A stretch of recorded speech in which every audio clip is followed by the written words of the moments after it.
올인이라는 책이 있습니다. 이 올인은 영어인데 카드 게임 중 그 하나인 포카를 할 때 자신이 이 패를 갖고 반드시 승리할 것이다 라는 확신을 갖고 자신의 가지고 있는 모든 돈을 다 걸 때 올인이다 라는 그런 말을 사용합니다. 자, 그러면 이 올인이라는 책을 전문 도박사 그 사람들이 책을 펴냈느냐? 아닙니다. 워싱턴 DC에서 가장 영향력이 있는 교회 리더 목사인 그 마크 베트슨 목사님이 쓴 책입니다. 자, 이 책에서 저자는 이렇게 말합니다. 크리스찬이란 예수를 따르는 사람입니다. 그렇다면 과연 따른다는 것은 무엇이겠습니까? 그것은 바로 올인하는 것이다 라고 말했습니다. 그러니까 많은 크리스찬들이 예수님을 나의 영원한 구원자라고 그렇게 부르고 있습니다. 그리고 우리 인생의 주인이다 라고 그렇게 고백하지만 그 주인께 과연 우리의 모든 인생을 올인하느냐, 그것을 반문하고 있습니다. 만약 그렇지 않고 우리가 일부만 예수님에게 걸고 산다면, 그래서 나머지는 이 세상에 걸고 살아간다면 그것은 사실 예수님을 따르는 것이 아니다라고 단언하고 있습니다.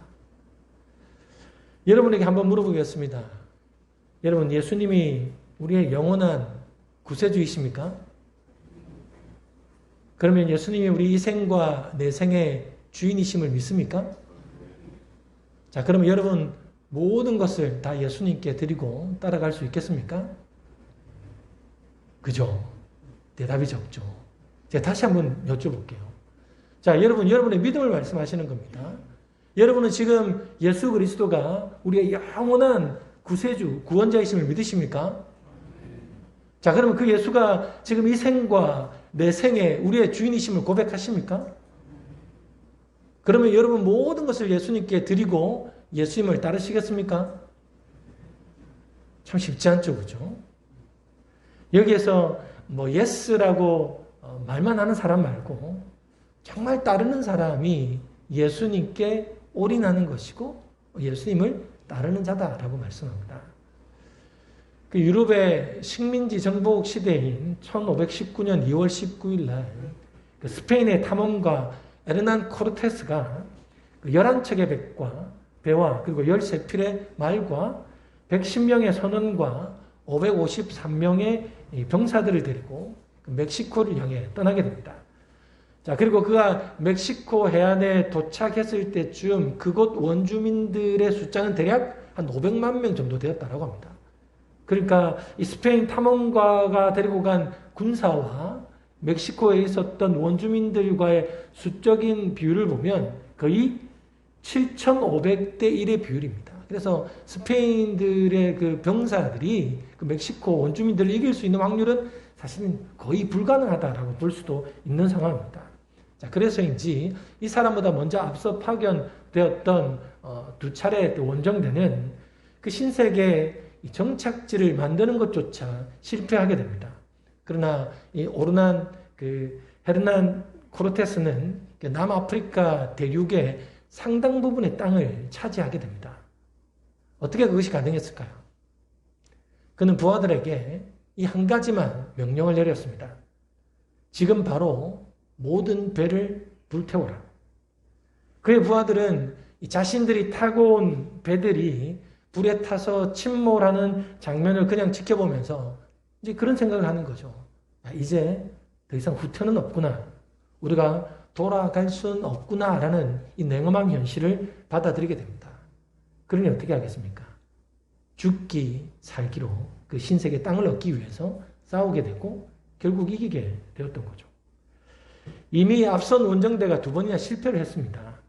그것도 정복하는 것도 아니고 정복하기 위한 뭔가 정착지를 만드는 가장 기초적인 이 과정도 실패하게 됩니다. 그런 실패의 역사가 있었지만은 그가 대륙의 상당 부분을 정복할 수 있었던 것은 바로 올인했기 때문입니다. 모든 것을 다 걸었기 때문이고 더 이상 돌아갈 곳을 마련해 두지 않았기 때문이다라는 겁니다. 우리가 신앙생활을 하면서 과거로 돌아갈 배들을 불태워야 할 때가 반드시 있습니다. 그때는 바로 하나님이 부르실 때이고, 말씀이 우리에게 말씀하실 때고, 성령이 우리에게 마음의 감동을 주시며 강하게 역사하실 때 우리는 돌아가야 할 배를 완전히 태워야 하는 겁니다. 우리가 진정한 그리스도인이 되고 하나님의 자녀로 살아가는 것은 이 떠나온 과거 이 세상으로부터 다시 돌아갈 가능성을 완전히 배제하는 것으로부터 시작된다라는 겁니다. 우리가 다시 돌아갈 때를 없애지 않는다면 우리는 평생 어중간한 삶을 살아가게 된다라는 거죠. 그래서 예수님께서도 누가복음 9장에 이렇게 말씀하셨습니다.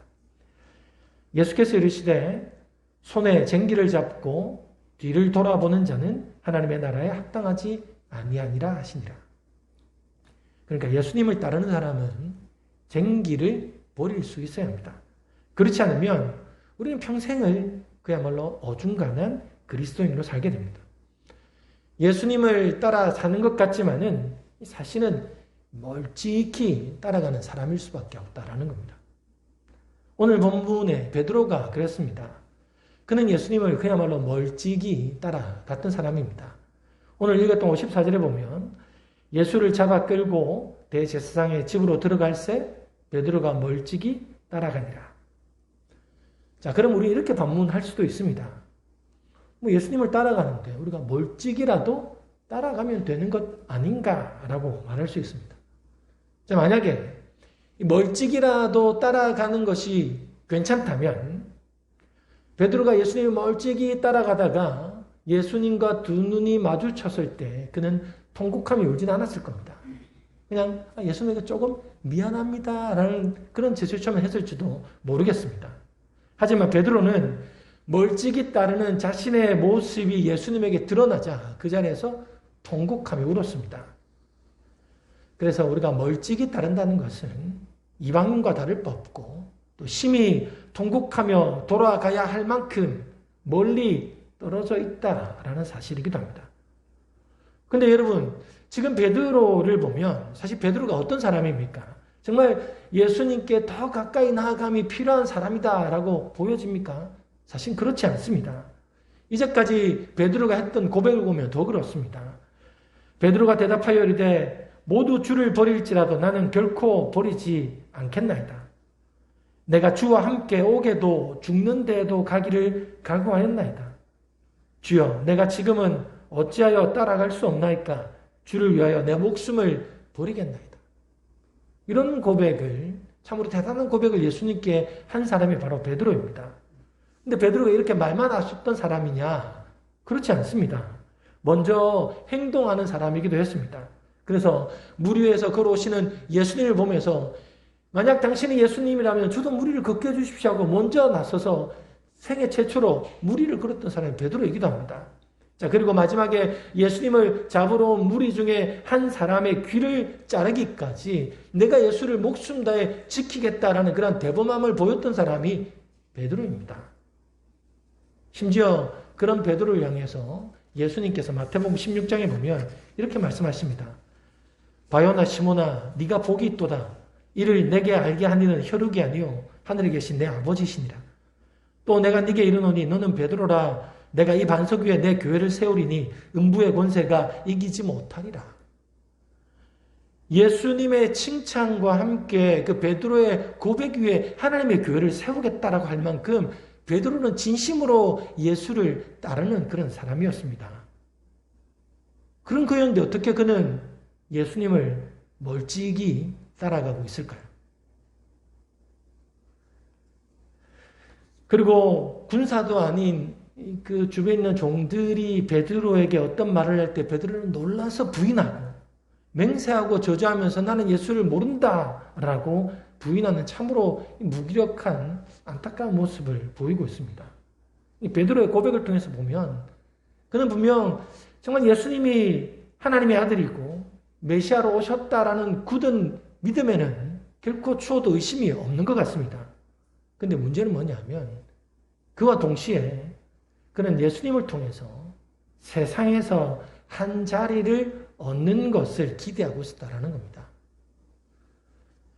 근데 예수님이 너무나 힘없이 잡혀가니까 이런 베드로에게는 혼란스러웠던 거예요.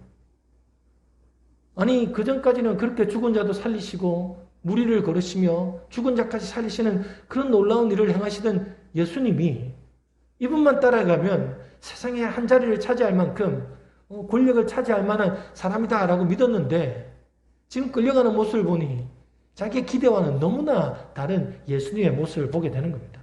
그러니 얼마나 혼란스럽습니까? 그러니 이 현실을 피하고 싶은 마음이 없었겠습니까? 그래서 멀찍이 따라갈 수밖에 없었던 거죠. 왜 그렇습니까? 베드로는 지금 양쪽에다 두 발을 담그고 있으니 어느 한쪽을 내려놓지 않고 있으니 예수님을 멀찍이 따라갈 수밖에 없었던 겁니다. 근데 성경을 보면 베드로만 그런 건 아니에요. 예수님을 멀찍이 따르려고 했던 사람들이 예수님을 찾아왔던 적도 있습니다. 마태복음 8장에 보면 바로 한 서기관이 내가 예수님을 따르겠습니다 라고 찾아온 거예요.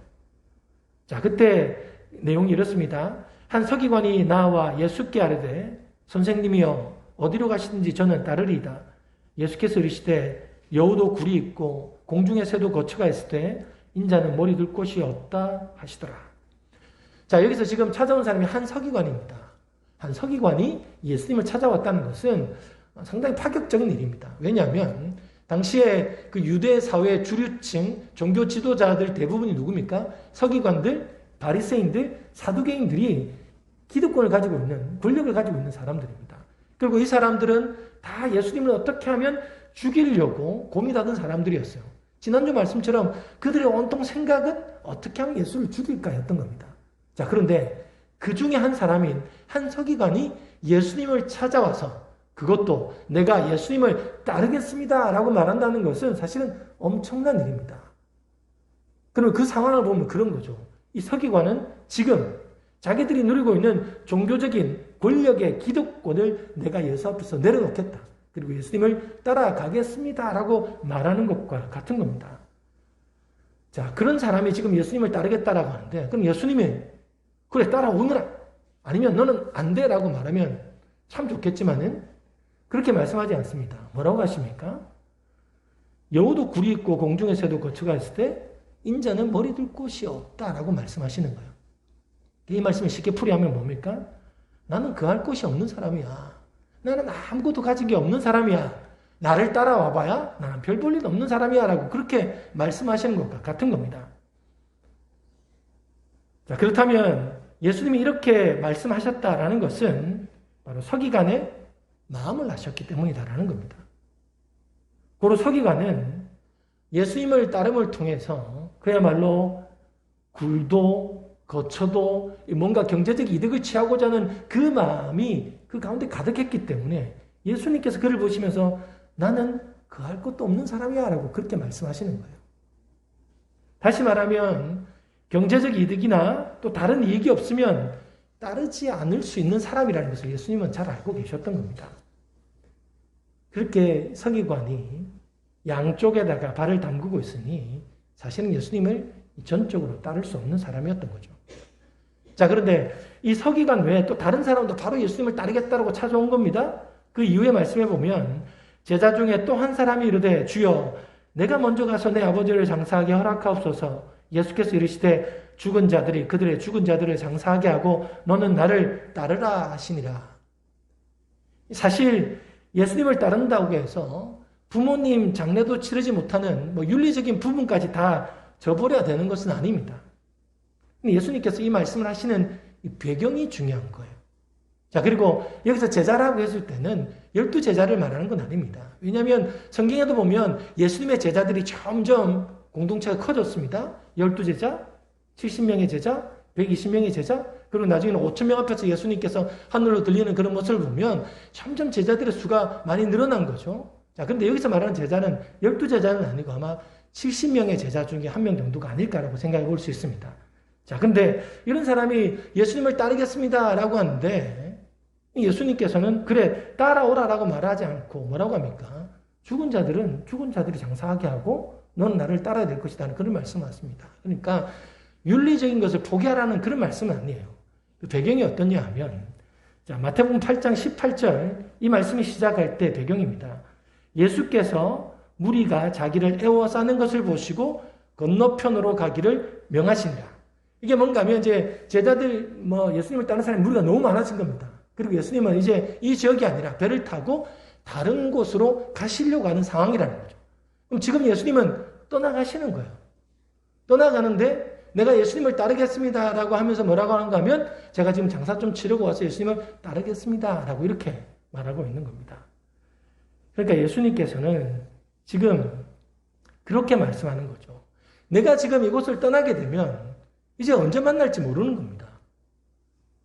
예수님이 이제 이 지역으로는 다시 오지 않을 거예요. 자, 그러면 이제 더 이상 만날 수도 없는 상황인데, 그리고 이 사람이 또 장사 지내러 갔다가 마음이 변하지 않는다라는 보장도 없는 겁니다. 그래서 예수님의 말씀은 기회가 항상 있는 것이 아니다. 지금 나를 따르는 것이 지금은 우선이다라고 말씀하고 있는 거죠. 그러니까 예수님을 따르는 사람은 우선순위가 예수님에게 있어야 된다라는 것을 말씀하는 겁니다. 그렇지 않으면 앞으로도 정말 이 중요한 순간에 예수님이 아닌 다른 것을 선택하며 떠날 수 있기 때문인 거죠. 자, 그렇다면 지금까지의 말씀을 통해서 우리가 결론을 내릴 수 있는 것 한 가지는 뭐냐면 결국은 예수님을 멀찍이 따르는 사람들의 특징이 딱 두 가지라는 겁니다. 뭡니까? 하나는 양쪽에다가 다 발을 담그고 있다는 것. 여전히 세상과 물질의 욕심을 내며 자기를 부인하지 못하며 살아간다는 것 하나와 또 다른 하나는 아직도 예수님이 우선순위에서 밀리고 있는 사람이다라는 겁니다. 이 두 가지가 멀찍이 따르는 사람들의 특징이다라는 거예요. 그래서 멀찍이 따르는 사람들은 바로 여기서 그리고 내가 지금 예수님을 섬긴다라고 하지 않습니다. 그들은 나중에 다음에 라고 말하는 사람들이 대부분이다라는 거죠. 베드로가 왜 예수님을 멀찍이 따랐느냐? 그는 아직도 두 마음이었던 겁니다. 예수님이 기적을 행하면 짠 하고 나타나서 내가 예수님 뒤를 따라왔지 않습니까? 나는 예수님의 수제자입니다. 라고 말하고 싶은 거고. 근데 여전히 예수님이 아무런 기적도 행하지 않고 그냥 저렇게 비참하게 죽으면 그냥 발길을 돌려서 떠나야 되겠구나라는 마음, 그 두 마음이 그에게 있었던 거죠. 결국 베드로는 멀찍이 따르면서 자기가 기대했던 것들이 이루어지지 않으니 어떻게 합니까? 결국 세상으로 돌아가 버렸습니다. 여러분, 우리도 교회 열심히 다닐 수 있습니다. 성경도 열심히 읽을 수 있습니다. 또 하나님을 뜨겁게 찬양할 수 있습니다. 그런데 우리도 멀찍이 예수님을 따를 수도 있는 사람이다라는 겁니다. 우리가 실제로 그렇게 살아가고 있지는 않습니까? 그렇다면 우리는 정말 우리로 하여금 예수님을 멀찍이 따르게 하는 그 요인이 무엇인지를 우리는 정확히 볼 수 있어야 합니다. 우리가 그것을 버리지 않는다면 우리는 결국은 베드로처럼 통곡하며 우는 것 외에는 뭐가 우리에게 남겠습니까? 그러므로 우리가 지금 멀찍이 예수님을 따르고 있다면 좀 더 여러분 의지를 갖고 주님께 한 걸음 더 다가갈 수 있기를 바랍니다. 만약 내가 의지가 약해서 정말 혼자 힘으로는 못할 것 같다면 누군가가 주변에서 권면하고 이끌고자 할 때 억지로라도 따라가시기 바랍니다. 사실 그런 사람이 있습니다. 혼자서는 못하고 또 하려니 두렵고 근데 또 거절은 잘 못하고 그런 사람들은 이 억지로라도 밀어주어야 합니다. 그래서 누군가가 나를 이끌고 있다면 그 이끌고 있는 것이 하나님 나라와 교회를 위한 일이라면 억지로라도 여러분 끌려가시면 좋겠습니다. 그러면 그 길이라도 하나님을 가까이 하는 수단으로 주께서 사용하여 주실 것이라 믿습니다. 여러분 구레네 시몬이 바로 그런 은혜를 누렸던 사람이기 때문입니다. 누가복음 23장 26절에 보면 우리 다 같이 한번 읽어보겠습니다. 시작. 그들이 예수를 끌고 갈 때 시몬이라는 구레네 사람이 시골에서 오는 것을 붙들어 그에게 십자가를 지워 예수를 따르게 하더라. 자, 이 구레네 시몬에게 예수님의 십자가를 진다라는 계획은 전혀 없었던 겁니다. 근데 갑자기 로마 군인이 이 구레네 시몬에게 십자가를 지는 것을 시켰던 거예요. 근데 하지만 구레네 시몬은 그것을 거절할 수 없었습니다. 왜냐하면 당시 그 지역을 지배하고 있는 게 로마입니다. 로마법에는 그런 게 있었던 거예요. 로마 군인이 어디에 있든 어디를 가든 그 주변에 식민지 백성이 있으면 그에게 오리를 갈 수 있도록 노역을 시킬 수 있는 권리가 로마 군인들에게 다 있었던 겁니다. 왜냐하면 전쟁이 많고 이러니까 군인들도 지치잖아요. 그래서 그들의 힘을 들기 위해서 식민지 백성 누구라도 잡아서 오리를 가게 하면 가야만 하는 그런 법이 있었던 거예요. 그래서 예수님께서 산상보훈에 뭐라고 말씀하셨습니까? 누군가가 너를 억지로 오리를 가게 하거든 심리를 가게 가라라는 그 말씀도 바로 이러한 배경에서 나온 말씀이기도 합니다. 자, 그래서 구레네 시몬은 로마 군사의 말을 거역할 수 없었기 때문에 억지로 십자가를 지고 가기는 했습니다. 자, 그러면 이때만 해도 사실은 구레네 시몬은 그야말로 예수님을 멀찍이 따르는 사람이었습니다. 한마디로 예수님 누군지도 잘 몰라요. 왜냐하면 그런 구레네에서 유월절을 지키기 위해서 그 절기를 지키기 위해서 가족들을 데리고 온 사람에 불과하기 때문입니다. 자, 그런데 왔더니 어떤 십자가 행렬이 있었고 그 행렬을 따라가다 보니 자기가 십자가를 져야만 하는 그런 상황이 닥치게 된 거죠. 그러니까 예수님이 나의 구원자고 주인이며 하나님의 아들이라는 사실은 그에겐 전혀 없었던 그야말로 구레네 시몬은 하나님과 예수님과의 심리적 믿음의 거리가 아주 멀었던 멀찍이 따랐던 사람이었습니다. 자, 그런데 그가 억지로라도 십자가를 지고 가게 되면서 인생의 놀라운 변화를 경험하게 되었던 겁니다. 예수님께 관심을 갖게 되고 예수님의 고난에 동참하면서 십자가 사건을 경험하게 된 거죠. 그래서 그야말로 그 십자가를 보고 있던 백부장, 이방인과 다른 사람들처럼 정말 이분이 예수님 하나님의 아들이시구나라는 사실을 깨닫게 되었던 겁니다. 자, 그래서 마가복음 15장에 보면 이 상황을 이렇게 묘사를 해요. 마침 알렉산더와 루포의 아버지인 구레네 사람 시몬이 시골로부터 와서 지나가는데 그들이 그를 억지로 같이 가게 하여 예수의 십자가를 지우고라고 합니다. 자, 우리가 읽었던 누가복음에는 그냥 구레네 사람 시몬입니다. 근데 여기는 뭐라고 표현하고 있습니까? 알렉산더와 루포의 아버지로 소개하는 겁니다. 이때 당시에 이름이라는 것은 순서도 중요합니다. 어떻게 부르느냐도 참 중요해요. 먼저 부른다는 것은 그만큼 권위가 있는 사람인 거예요. 자, 그러면 알렉산더와 루포의 아버지 구레네 시몬.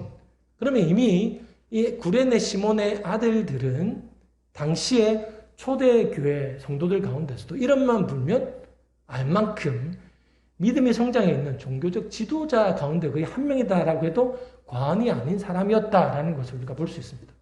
그것을 더 뒷받침해주는 말씀이 로마서 16장에 있습니다. 로마서 16장은 이제 바울이 로마에 있는 교회들에게 편지를 보내면서 마지막으로 안부 인사를 전하고 있습니다. 자, 그런데 뭐라고 하느냐면 주 안에서 택하심을 입은 루포와 그의 어머니에게 문안하라. 그의 어머니는 곧 내 어머니니라. 여기서 누구를 이야기하면 루포, 구레네 시몬의 아들을 이야기하고 있습니다. 자, 그 루포의 어머니가 누구의 어머니?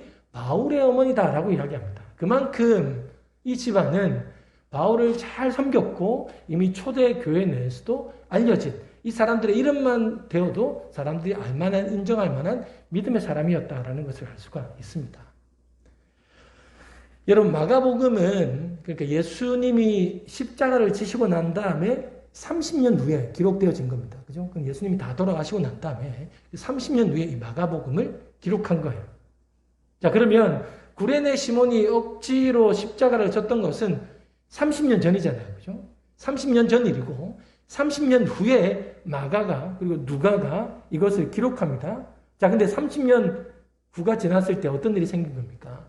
구레네 시몬이 그때는 멀찍이 예수님을 따르는 사람이었지만은 십자가를 경험한 후에 구레네 시몬의 아들인 알렉산더와 루포와 그의 어머니 가정은 이미 믿음의 가정이 되어 있었던 겁니다. 초대교회에서도 누구보다도 예수 그리스도를 잘 섬기는 사람으로 변화되어 있었던 거죠. 그 30년간의 갭이 이 안에 있는 겁니다. 이미 30년이 지났을 때는 구레네 시몬과 그의 가족들은 멀찍이 예수님을 따르는 사람들이 아닌 아주 가까이에서 예수님을 섬기고 바울을 섬겼던 믿음의 리더였다라는 것을 알 수가 있는 겁니다. 여러분, 무엇을 통해서 이 가정에 이런 놀라운 은혜가 있었습니까? 억지로라도 지고 가게 되었던 예수님의 십자가를 통해 얻게 된 바로 큰 은혜였던 겁니다. 그러므로 여러분, 내가 왜 멀찍이 예수님을 따라가고 있다라고 생각한다면, 누군가가 여러분을 억지로라도 하나님의 일을 하도록 한다면, 그리고 동참을 권한다면 그냥 못 이기는 척 그냥 받아들이시면 참 좋겠습니다. 그 일이 바로 예수님의 십자가를 같이 지는 일이 아니겠습니까? 여러분, 하나님의 입장에서 이 상황을 한번 살펴봅시다. 하나님께서 인류를 위해서 예수님을 십자가에 못 박혀 피 흘리게 해야만 한다는 것이 하나님의 계획이지만, 그러나 정말 그 사랑하는 아들이 채찍에 맞으며 조롱을 당하고 십자가를 지며 피를 흘리는 그 모습이 얼마나 힘들고 안타까워 보이겠습니까? 그런데 그 모습, 그 힘든 행렬에 누군가가 당신의 아들의 십자가를 대신 짊어지고 간다면 그 사람이 얼마나 감사할까요? 얼마나 고마울까요? 하나님이 구레네 시몬을 바라보는 마음이 그렇지 않겠습니까? 억지로 십자가를 지고 가고 있는 거지만, 그러나 그 사랑하는 아들이 정말 지쳐서 일어나지도 못하는 그 상황에 누구라도 도움의 손길을 보내주고 있다면 그 사람을 얼마나 사랑하시겠습니까? 얼마나 고마워할까요? 구레네 시몬의 집을 복되게 하신 것처럼 그런 은혜를 우리에게 주실지 사실 누가 알겠습니까? 그러므로 여러분, 억지로라도 예수님께 가까이 가는 우리가 되길 소망합니다. 자, 마지막으로 성경에는 멀찍이 따르는 사람도 있고 또 이처럼 억지로 따라가는 사람들도 있지만 이들만 있는 것도 아닙니다. 예수님을 아주 가까이, 마지막까지 예수님을 가까이 했던 사람들도 있습니다. 자, 요한복음 19장에 보면 그 상황을 이렇게 잘 묘사하고 있습니다. 예수의 십자가 곁에는 그 어머니와 이모와 글로바의 아내 마리아와 막달라 마리아가 섰는지라. 예수께서 자기의 어머니와 사랑하시는 제자가 곁에 서 있는 것을 보시고 자기 어머니께 말씀하시되 여자여 보소서 아들이니이다 하시고. 자, 그렇다면 이들이 이렇게 마지막까지 예수님을 가까이, 또 예수님과 대화할 정도의 어떤 가까운 거리에 있을 수 있는 이유는 뭘까요? 아니, 그 전에 그만큼 이들이 얼마나 가까이 있었다라는 것은 방금 본문을 통해서 우리가 알 수 있습니다. 그죠? 예수님께서 십자가 위에서 어머니 보소서 내 아들입니다. 이 이야기를 어디서 들을 수 있겠습니까? 저 멀리서 들을 수 있겠습니까? 예수님이 그 위에서 어머니 보세요 당신의 아들입니다 라는 힘이 있겠습니까? 다 죽어가는 그 순간에 거의 나지막히 어머니 보세요 내 아들입니다. 당신의 아들입니다. 요한을 소개하지 않습니까? 그 소리를 들으면 정말 그 십자가 밑에 예수님 곁에 있지 않고는 들을 수 없는 겁니다. 자, 그러면 수많은 사람들이 멀찍이 예수님을 따르고 예수님을 도망갔던 그 상황 가운데서도 죽음을 두려워하지 않고 예수님을 가까이 따라갈 수 있었던 이유는 뭐냐면 결국 그들에게 있던 사랑 때문입니다. 사랑의 마음이 이 두려움을 없애버렸기 때문이죠. 그래서 요한일서 4장에 이렇게 말씀합니다. 사랑 안에 두려움이 없고 온전한 사랑이 두려움을 내쫓나니 두려움에는 형벌이 있음이라. 두려워하는 자는 사랑 안에서 온전히 이루지 못하였느니라. 두려워하면 온전히 이루지 못합니다. 그러나 사랑하면 이룰 수 있다라고 말씀합니다. 예수님을 사랑하는 마음이 예수님을 가까이 따르게 했던 겁니다. 여러분, 사랑하면 가까이 하잖아요. 가까이 하면 사랑하게 되는 게 인간의 이치가 아닙니까? 예수님과 우리의 거리는 천국과 우리의 거리와도 비례하는 겁니다. 우리가 멀찍이 예수님을 따라간다면 우린 천국과도 멀찍이 떨어져 있는 사람이다라는 것을 명심하셔야 됩니다. 그러므로 여러분, 말씀을 가까이, 예수님을 더 가까이 하는 우리 천정교회 성도 되기를 소망합니다.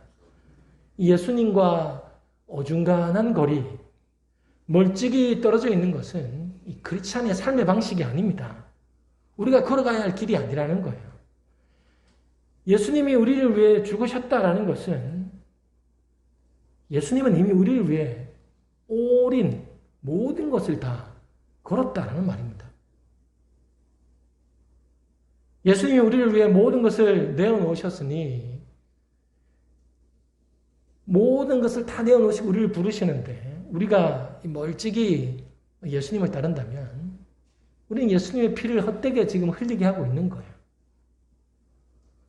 여러분, 우리가 복음을 받아들이는 데는 비용이 들지 않습니다. 그야말로 복음은 공짜지 않습니까? 구원은 공짜입니다. 자, 그런데 그 복음을 살아내는 데는 반드시 비용이 들어간다는 겁니다. 우리는 복음을 아무런 대가 없이 받아들였습니다. 그러나 그 복음을 살아내는 데는 반드시 대가가 주어진다라는 겁니다. 그러므로 여러분, 우리의 인생을 걸고서라도 예수님과 가까이 하는 삶을 살아가야 하는 겁니다. 양쪽의 마음을 품고 또 예수님을 우선순위에서 밀어내는 삶, 멀찍이 떨어져서 내 기분대로 따르는 삶이 아니라 예수님께 모든 것을 내어 맡기며 그리고 사랑하며 더 가까이 나아가는 우리가 될 수 있기를